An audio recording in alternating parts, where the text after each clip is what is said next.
Hello everybody, this is an unusual video for this week. I am in my car, my van, and I'm about to back out of my very long driveway. So you'll see me turning my head and stuff. Let me do this and then I'll talk to you. Heading to my oncologist for my every 3-week blood work and very steep driveway. Everything's either on a hill here in Tennessee or at the bottom of the hill. And we're on a hill, but our driveway slopes down from the road, so it's always a challenge to get out. I succeeded. Thank God for hands-free phone holders. Anyway, turn the radio down.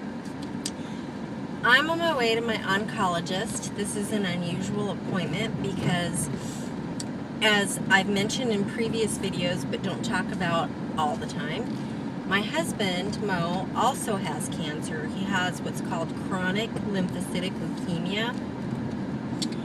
And as the name pretty much self-explains, chronic means ongoing, continuous, non-stop.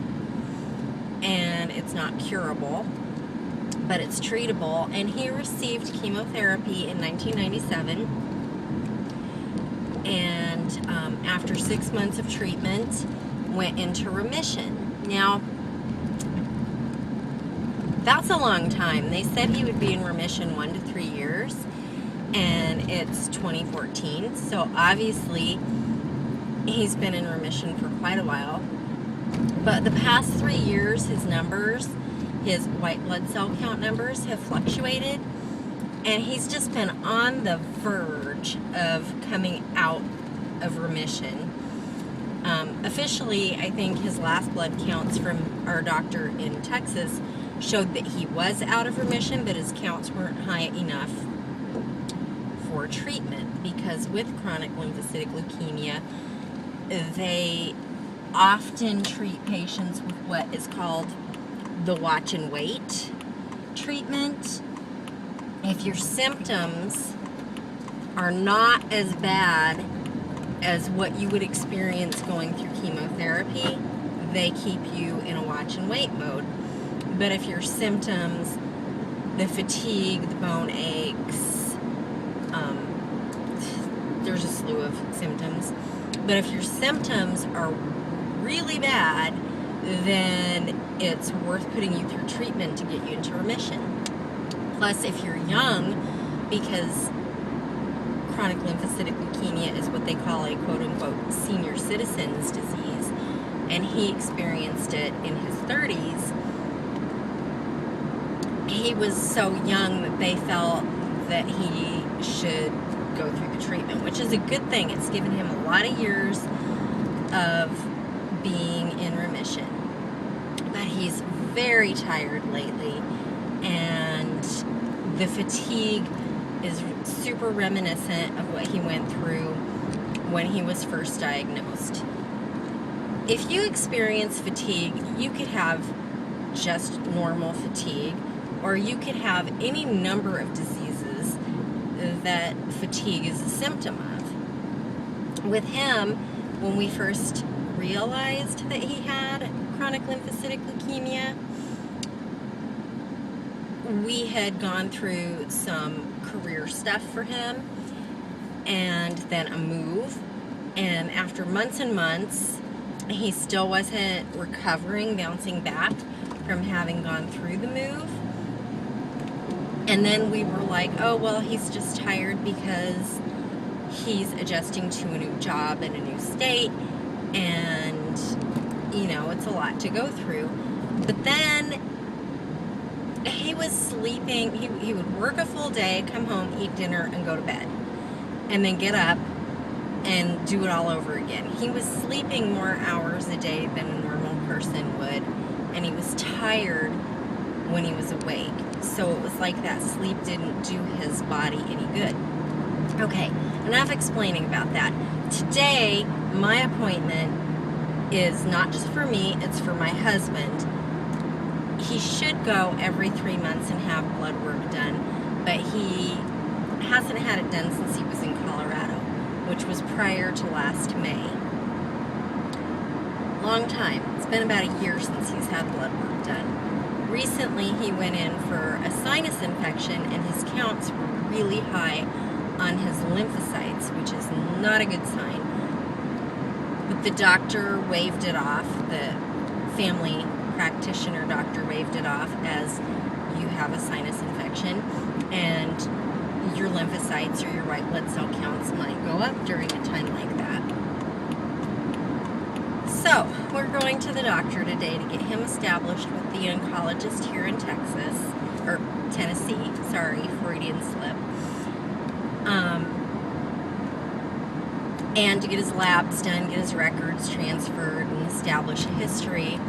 And I'm really hoping that while we're there, my appointment's just routine. He's going to look at my hands, he's going to look at my feet, he's going to note that they are not doing well because of the side effects of Ziletta, but hopefully my counts are good and will just keep me on the same track that I'm on. Now with Mo, I think they're just going to do blood work and establish his history, but if his counts are high, which they should know today, like they do the lab work for the white blood cell count and lymphocytes right then, then that's something I'm concerned about. Being in a family where the two people who are the parents of the family both have cancer is really a challenge in life. I can handle the fact that I have cancer, and I can deal with all of those obstacles and stresses, insurance issues, appointments that are set for one time and then you don't get in for an hour and a half after your appointment time. All of those little things, those are just minor stresses. Thinking of my husband not being well, not feeling well, not being able to bounce back from normal stresses, it really worries me. So the topic of my little video here and my conversation with you guys is look out for your spouse.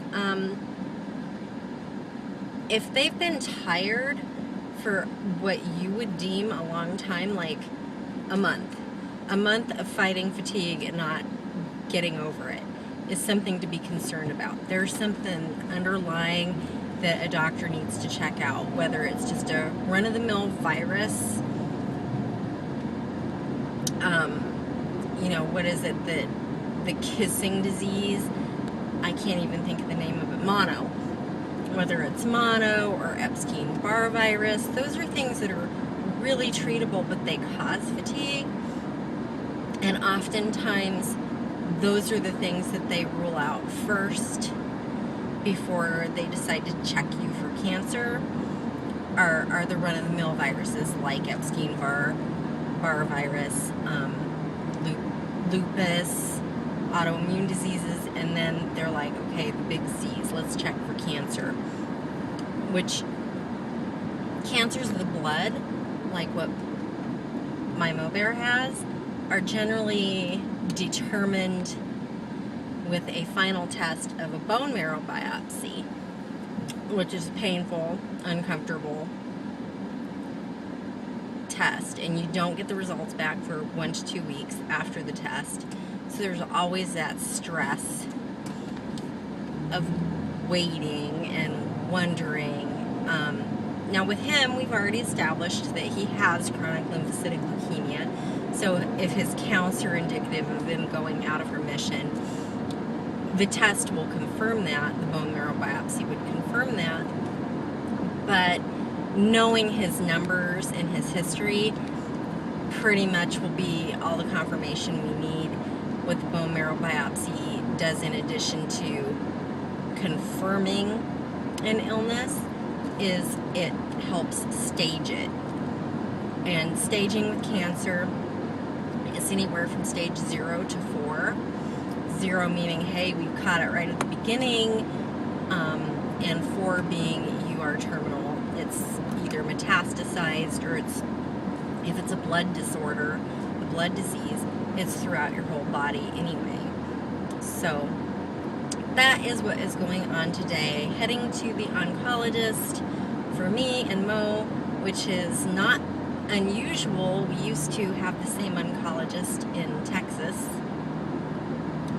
and oftentimes our appointments would coincide. So not unusual. But I am a little concerned for his health, and if he's fatigued for any other reason than cancer, if it's just, environmental factors like work and moving and, finances and normal stuff that people have that stress them out and help them become more fatigued,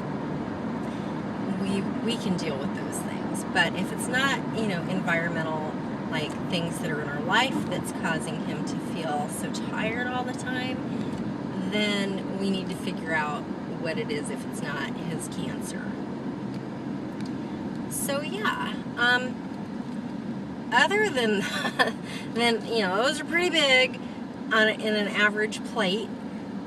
Other than those things here in Tennessee is so beautiful today. It is 89 degrees, a little humid, perfect weather for me. The dogs love having the big backyard that we now have in our house. Normal routine stuff like doing laundry and dishes and what have you, I'm doing really fine with all of that. My feet look like somebody took one of those electric sanders that you sand wood with and just sanded like layers and layers off of my feet. They're red, they're raw, they're cracking, they're bleeding, they're oozing. It sounds sick, doesn't it? But I'm still able to put one foot in front of the other and get things that I need to do done. My daughter just turned 21 on Monday. We had a really nice family birthday, but we're going to go celebrate this weekend by taking her out to a restaurant here in Knoxville in the downtown area on the Market Square. And that'll be fun. And let's see, what else is going on? My mom was here and has since returned home about a week ago, so that was fun. Did a lot of hiking while she was here, which is probably why my feet are so torn up. I think maybe I need proper shoes. You got any suggestions for proper shoes for hiking? Like, what do you recommend? Do you hike? If you do, if you have a recommendation, put them in the comments below this video, either on YouTube or comment on my Facebook or my Leslie's Cancer Confession at blogspot.com. Yeah, so shoes. Everything is just really great today other than going for this appointment. The weather's beautiful, as I mentioned. The dogs are doing good. My daughter's doing good. She's on break right now from college classes, and she's enjoying that. Hey, side note, you're never too old to learn. I am 48 years old, and today I learned how to play World of Warcraft. I know, right? Playing video games at 48, and it was very relaxing, and you just completely lose track of time playing a video game. I used to play a lot of Wii, but I haven't gotten that hooked up yet. Now I'm really enjoying the World of Warcraft. I think it's something I could download and play, and just randomly, if you've got a few minutes to waste, then it would be something fun. So if you've ever been curious about video games, check it out. It's a fun game. Very fantasy. I am playing the role of a troll. I can't even pronounce the name I chose for myself. But it was fun. It was fun. I had 3 missions, and I completed them all, and it took a half hour. It was very fun. So yeah, that's it for now. I'm almost at the oncologist office. I will update you as to how my blood work goes and how Mo's blood work goes, and I just will keep you posted and let you know. So you'll see me again in a few minutes. Bye.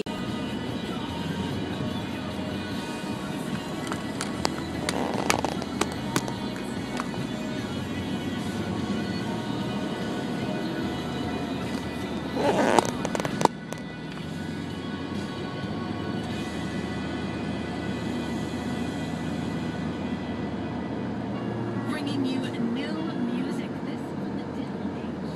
Breakout change.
Hello, my friends. I am finished with my oncology appointment, and it was very eventful.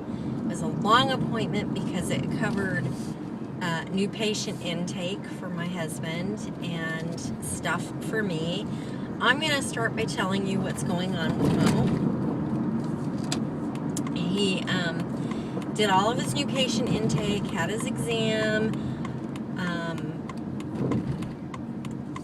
and this doctor, our doctor, is so thorough. He really asked the questions and told us a lot of stuff that is new. There apparently, for chronic lymphocytic leukemia, it used to be that they would give you chemotherapy treatments, and then when you were done with that, you were in remission, they would give you alpha interferon. Now, you could be on alpha interferon indefinitely, but after taking it for 3 long years, my husband and I did a lot of research, and we determined that there was nothing clinical, no clinical evidence that showed after the 3-year mark that there was any benefit to continuing taking it. And the side effects of alpha interferon are that you feel like very fluish and fatigued, which are also side effects and symptoms of having chronic lymphocytic leukemia and going through chemotherapy. And so after 3 years of kind of feeling yucky, my husband decided to stop taking it. Obviously the chemo and the interferon worked because that was in 1997, and it's 2014 now, so things are good. 2 years ago, our doctor in Flower Mound, Texas, said, hey, your numbers are out of range a little bit, and you're probably coming out of remission. Well, his numbers they went from 2 weeks ago, he went into a doctor's appointment for a sinus infection, and they were at 13, and today they were at 17. So they are continuing to go up. But it's still at a point in his illness, if he's coming out of remission, that it would be watch and wait is better than going through chemotherapy and treatment. However, they do now have treatments that are more targeted therapies for the blood diseases, lymphoma and chronic lymphocytic leukemia.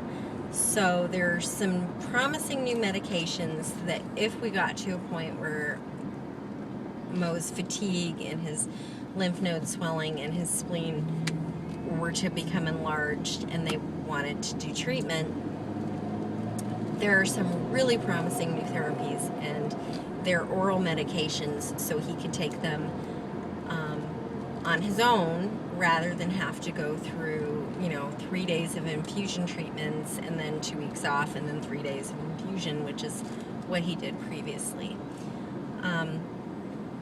So it's all good. It's good. I mean, he is most likely probably out of remission. He will come back in 3 months and check his numbers and see if they've increased from 17 point whatever they were today.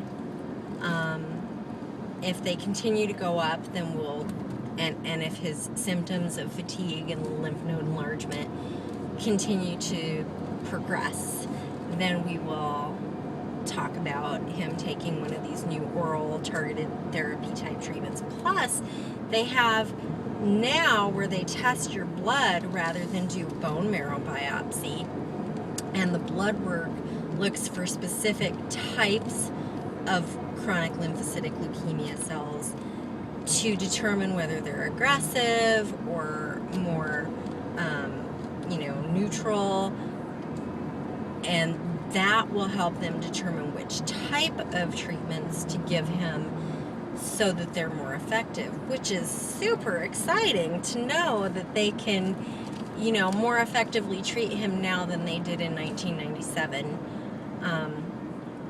Now, as for me, getting on with me, and it'll be very short because it's nothing major, my hands and feet are really, really in bad shape from the hand and foot syndrome. And 3 weeks ago when I came, the doctor said, okay, you're currently taking 2 pills in the morning, 2 pills in the evening of the Xeloda, and I want you to continue doing that, but instead of being 2 weeks on, 1 week off, I want you to do 1 week on with a break off of a week, and then finish the remainder of that cycle, which it was cycle 10 that I took last time. So he just broke it up with a week off in between. So instead of being 3 weeks a month of treatment, it's 2 weeks a month of treatment. Today we decided that 2 pills in the morning and 2 pills in the evening is probably a little too much for me. It's obviously, my counts are great. They're within the normal range still. So I'm not experiencing any symptoms that would indicate that I need to have a PET scan or a CAT scan or an MRI or any of that stuff. So it looks good, but the hand and foot syndrome is a problem. So what he wants me to do is take 2 pills in the morning and only 1 in the evening. He wants me to not start tomorrow. I would normally start treatment tomorrow and have a week on, and then a break, and then finish the cycle. He wants me to take an extra week off to allow my hands and feet to heal a little bit more. And then when I start my next cycle, which will be next Friday, I will take 2 pills in the morning, 1 in the evening, take a week off. So 1 week on, 1 week off, and then the 3rd week on. And, but my dose will be lower. So we progressively lowered it from 3 pills in the morning to 3 pills in the evening to 2, and now 2 and 1. I hope that all makes sense to you. It makes sense to me. So I get an extra week off, which is good. I'm glad about that because my hands look terrible. I'm not going to show you my feet because I'm driving. So that's good. And that's the update. I'm really glad that you stopped by my channel and that you view my videos, and I hope that this wasn't super boring to you. I'm pretty happy right now that I get the week off of taking chemotherapy, and even though Mo's counts are high, I'm pretty happy that they're not as high as they were when he was diagnosed in 97 and they decided to do treatment. So yeah, overall today was a win, and I am really glad that you decided to be part of this win with us. And thank you so much for stopping by Leslie's Cancer Confessions, for viewing this on YouTube. Please take a moment to thumbs up, follow, like, or subscribe, and I'll talk to you again next week. Bye, people.